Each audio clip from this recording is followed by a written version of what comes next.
যারা দেশকে অস্থিতিশীল করবে তাদেরকে অপারেশন ডেভিল হান্টে গ্রেপ্তার করা হবে বলে জানিয়েছেন স্বরাষ্ট্র উপদেষ্টা জাহাঙ্গীর আলম চৌধুরী।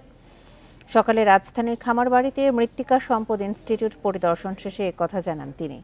এ সময় স্বরাষ্ট্র উপদেষ্টা বলেন, অপকর্মে জড়িতরা যতদিন বাইরে থাকবে ততদিন এই অভিযান চলবে। পরে তিনি বলেন, গাজীপুরে হামলার ঘটনায় যারা জড়িত ছিল তাদের অনেককেই আইনের আওতায় আনা হয়েছে, বাকিদেরও ধরার চেষ্টা চলছে। সংবাদ সম্মেলনে এক প্রশ্নের জবাবে সুনামগঞ্জের কৃষকের ভাস্কর্য ভাঙার বিষয়ে কিছু জানেন না বলে জানান স্বরাষ্ট্র উপদেষ্টা। তবে যারা এটি করেছে তাদেরকেও আইনের আওতায় আনা হবে বলে হুঁশিয়ারি দেন।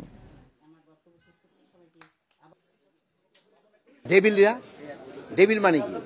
শয়তানের তো টার্গেট এটাই।